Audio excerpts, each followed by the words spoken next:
سال 2022 اپنے اختتام کو ہے۔ یہ سال کئی لحاظ سے ڈرامائی تھا۔ جنگ سے لے کر بحرانوں تک دنیا نے سب دیکھا۔ کچھ اہم واقعات یہاں بیان کیے جا رہے ہیں جو اس سال پیش آئے۔ 2022 کا سب سے اہم عالمی واقعہ یوکرین پر روس کا حملہ ہونا ہے۔ مارچ 2022 کو روس نے یوکرین کے خلاف فوجی کارروائی کی۔ یہ جنگ دو سابق سوویت ریاستوں کے درمیان تناؤ کا نتیجہ تھی جو 2014 کے بعد سے بڑھ رہی تھی، جب یوکرین میں ایک انقلاب میں روس نواز حکومت کا تختہ الٹ دیا تھا۔ اس تنازع میں روسی افواج کی طرف سے یوکرین کے ساتھ ایک خونریز جنگ کا آغاز ہوا۔ اس تنازع کے نتیجے میں ہزاروں افراد ہلاک ہوئے اور لاکھوں افراد اپنے گھروں سے بے گھر ہوئے اور بنیادی ڈھانچے کو بڑے پیمانے پر نقصان پہنچا۔ روس نے یورپ کی گیس سپلائی بند کر دی، جس کے نتیجے میں پہلی بار فرانس نے توانائی کی کمی کو پورا کرنے کے لیے جرمنی کو گیس فراہم کی۔ عمران خان جو 2018 میں پاکستان کے 22ویں وزیر اعظم کے طور پر منتخب ہوئے تھے، ان کی حکومت اپریل میں تحریک عدم اعتماد کے ذریعے ختم ہو گئی اور یہ سلسلہ جاری رہا جس میں کسی بھی پاکستانی وزیر اعظم نے 5 سالہ مدت پوری نہیں کی۔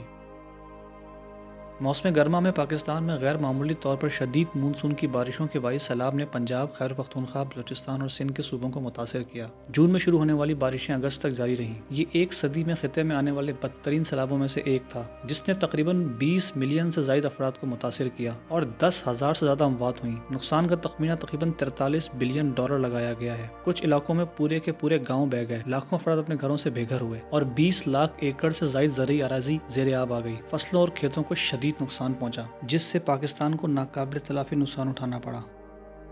سری لنکا میں معاشی بحران کووڈ کے نتیجے میں شروع ہوا۔ 2021 کے وسط سے معاشی حالات سری لنکا کے لیے مشکل ہونے لگے۔ مہنگائی بڑھنے سے ایندھن اور کھانا پکانے کی گیس مہنگی ہو گئی۔ حکومت نے درآمدات پر پابندی لگا دی۔ ملک میں مظاہرے ہونے شروع ہوئے۔ حالات اس قدر خراب ہوئے کہ اسکول بند ہو گئے اور کھانے پینے کی بنیادی اشیاء عام آدمی کی پہنچ سے باہر ہو گئیں۔ لاکھوں افراد نے اس وقت کے صدر گوتابایا راجا پاکسا کے استعفے کا مطالبہ کیا، جس کی حکومت کو ان حالات کا ذمہ دار ٹھہرایا گیا تھا، اور بالآخر 9 جولائی کو مظاہرین نے راجا پاکسا کے گھر پر دھاوا بول دیا اور اسے ملک سے فرار ہونے پر مجبور کر دیا۔ اس کی جگہ راہیل وکرما سنگھے نئے صدر بن گئے، جو ملک کے معاملات کو درست کرنے کی کوشش کر رہے ہیں۔ ستمبر میں ماسا امینی کی موت نے ایران میں ملک کے جابرانہ قوانین، خاص طور پر خواتین کے لباس سے متعلق قوانین کے خلاف عالمی سطح پر غم و غصے اور احتجاج کی لہر کو جنم دیا۔ 21 سالہ کرد ایرانی لڑکی ماسا کو مبینہ طور پر ملک کی مورالٹی پولیس نے لباس پر حراست میں لیا تھا۔ پولیس کے مطابق وہ لباس اسلامی اقدار کے منافی تھا۔ پولیس حراست کے دوران اس کی موت ہو گئی۔ ماسا کے اہل خانہ نے دعویٰ کیا کہ اسے طبی امداد دینے سے انکار کر دیا گیا تھا۔ ماسا کی موت نے خواتین کے حقوق کے کارکنوں اور دیگر لوگوں کی ملک گیر تحریک کو جنم دیا، جو ملک کے جابرانہ قوانین، خاص طور پر خواتین کی ظاہری شکل کو نشانہ بنانے والے قوانین کے خاتمے کا مطالبہ کر رہے ہیں۔ اس کی موت نے ملک کی علماء قیادت پر تنقید کو جنم دیا ہے۔ بہت سے لوگوں نے ان پر جابرانہ قوانین کو فعال کرنے کا الزام لگایا، جس کی وجہ سے اس کی موت واقع ہوئی۔ ایران میں ہونے والے مظاہروں نے بین الاقوامی توجہ حاصل کی ہے۔ دنیا کے کئی ممالک نے ایران میں ہونے والے واقعے پر احتجاج کیا ہے۔ 2022 میں موسمیاتی تبدیلی کے اثرات پہلے سے کہیں زیادہ شدید ہو گئے۔ عالمی درجہ حرارت میں تیز رفتاری سے اضافہ ہوا، جس کے نتیجے میں شدید موسمی نمونے جیسے خشک سالی، سیلاب، گرمی کی لہریں اور سمندری طوفان، سمندر کی سطح میں اضافہ وغیرہ شامل ہیں، جس سے نشیبی ساحلی علاقے خطرے کی زد میں ہیں۔ انٹارکٹیکا میں برف کے گرنے میں تیزی آئی ہے۔ اس کے علاوہ فضائی آلودگی ایک بڑھتا ہوا نازک مسئلہ بن گیا ہے، جس کے ساتھ کئی علاقوں میں ہوا کا معیار مسلسل خراب ہوتا جا رہا ہے۔ عالمی کرپٹو کرنسی مارکیٹ نے ڈرامائی طور پر تباہی دیکھی، جس کی بڑی وجہ متعدد عوامل جیسے حکومتی قابل ضوابط کی کمی، غیر مستحکم مارکیٹ، غیر قانونی تبادلے، فراڈ وغیرہ شامل ہے۔ کرپٹو کرنسی مارکیٹ گرنے کے نتیجے میں ڈیجیٹل اثاثوں کی قدر میں نمایاں کمی واقع ہوئی ہے۔ کرپٹو کرنسی مارکیٹ کے زوال کے نہ صرف سرمایہ کاروں پر بلکہ پوری صنعت پر اثرات مرتب ہوئے ہیں۔